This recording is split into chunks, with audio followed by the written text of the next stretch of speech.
I have been waiting for this keyboard for 9 months at this point.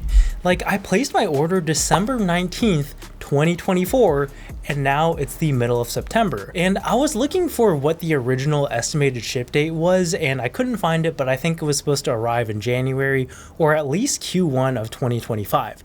So suffice to say, this took a little bit longer than expected. And I usually try not to pre-order stuff from small companies because stuff like this always happens. But when I saw the renders for this, I just couldn't help myself because I thought it was absolutely beautiful. This was designed by a guy named Ben Frick, not sure if I'm saying his name right, but one day scrolling through Instagram, I ran across one of his renders for this board, and after a few weeks of resisting, I finally caved, hit the pre-order button, and after my wallet was $469 lighter, yes, that's right, you heard me, I started waiting, and now we finally have a production copy in hand.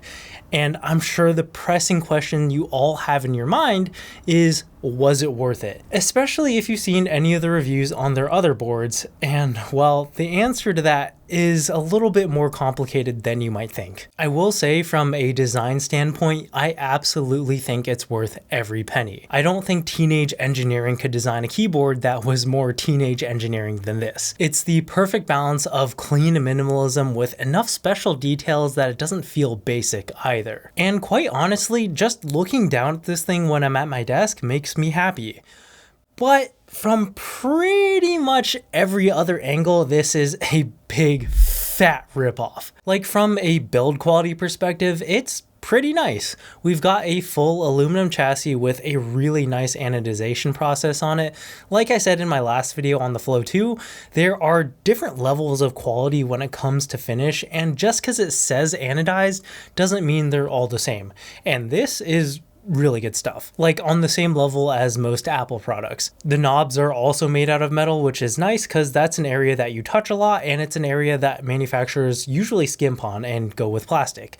But even though it is nice, you can find this level of quality on boards that are literally like a third of the price of this. Like, it doesn't feel cheap, but it also doesn't feel noticeably expensive either. Another thing that was a little disappointing was the quality of the keycaps. First of all, I don't know if you guys can see this on camera, but the gaps between the keys are a lot bigger than on the renders, and definitely makes it feel a little bit less premium. Also, the keycaps seem to be very slightly warped. It's very subtle, but especially on some of the longer keys like the left shift button or the space bar, the corners seem to be curving upwards very slightly. And I don't know if I'm going to be able to show it on camera, but in person, you can definitely tell it's there. And look, I know I am absolutely nitpicking here, but when a company charges these kinds of prices, I expect everything to be basically perfect. Now you may be thinking, okay, well, maybe the value is in the screen. I mean, that's a pretty unique feature for a keyboard, right? And while I admit it is pretty cool, it also is pretty much useless. It's got a resolution of 100 by 310 pixels, which you may think would be fine for such a small display, but it's not. Like, even at my regular viewing angle, I can make out individual pixels. And on top of that, it's really dim.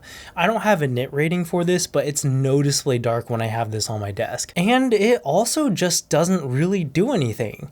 It can display the date and time and give UI for changing the brightness of the screen and the backlight of the keys, but that's pretty much it.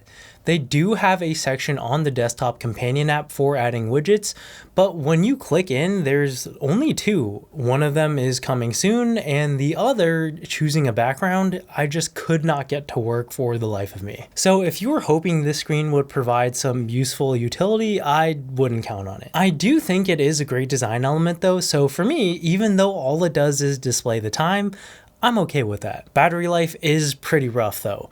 Like, it'll go from full bars to 0 bars in the matter of 2 days, but the weird thing is it kind of just stays at 0 without dying for another day or so, so about 3 days total, which is pretty trash when like every other keyboard can go weeks or even months without a charge. So I really recommend if you do get one of these, you just leave it plugged in because every 3 days is kind of ridiculous. But the most important thing is, of course, the typing experience, and it's surprisingly hard to find what kind of specs this has other than the fact that there are some custom low profile work louder linears in here, which if you think about it is a little concerning because keyboard companies are usually so quick to brag about how much effort they made honing in the sound and feel of their boards, and if these guys didn't say anything about it, that is not a good sign. And after trying it, I gotta say overall I was kind of right to be concerned because it's very mediocre. Like the most surprising thing that I learned in my testing was that they didn't even pre-lube the stabilizers.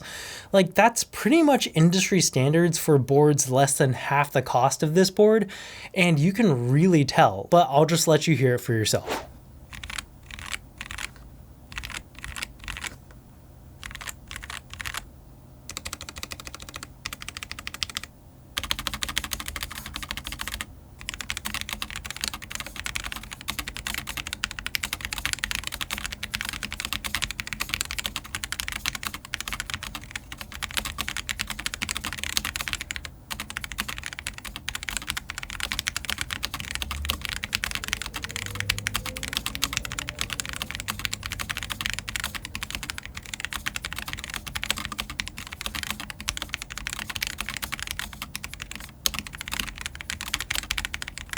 So yeah, there it is. And well, all I'll say is I'm disappointed. Like if this board was $150, I would say it's fine. But for this price, come on, man, like you can do better.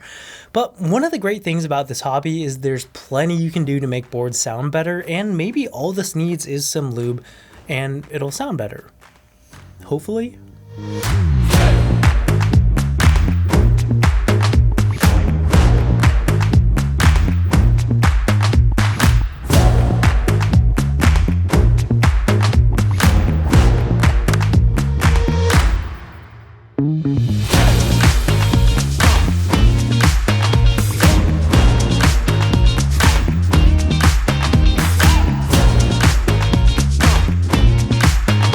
And 3 hours later, I have hand lubed all 78 keys and 5 stabilizers. I wanted to tape mod it as well, but I couldn't figure out how to get the PCB out, and I didn't want to risk breaking my new toy. But let's see if it was worth it.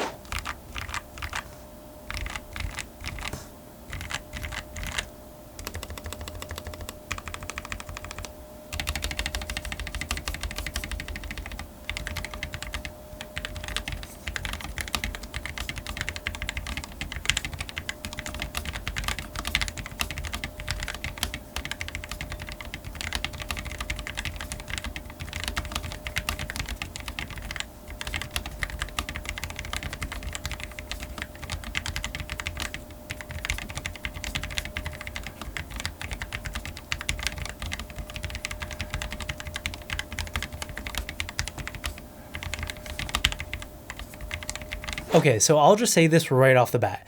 I am not an expert at lubing switches, and I did not do a perfect job, but man, it made a world of difference. I think it sounds and feels great now, which is really good news because it means there wasn't a whole lot else wrong with the board, like bad reverb or creaking in the case. But at the end of the day, we gotta answer the question, is it worth it? And the answer to that really depends on how much you like the design here. This might be a hot take, but I think good design has value in and of itself. So for me, I do actually think it's worth it. All my gripes with this were really small nitpicks, and I can definitely live with them. And especially after lubing up the switches and stabilizers, the typing experience is pretty good as well. That being said, if you're just looking for the best build quality, best typing experience for the lowest price, you can definitely get something that types just as good or even better for less than half the price. So if you're looking to splurge and you like the look of this board, I say go for it. Otherwise, I would probably point you in another direction. I'll link to some of my reviews of the other boards that I would recommend instead, but that's it for this one. Thanks so much for watching, and I'll catch you guys in the next one. Peace.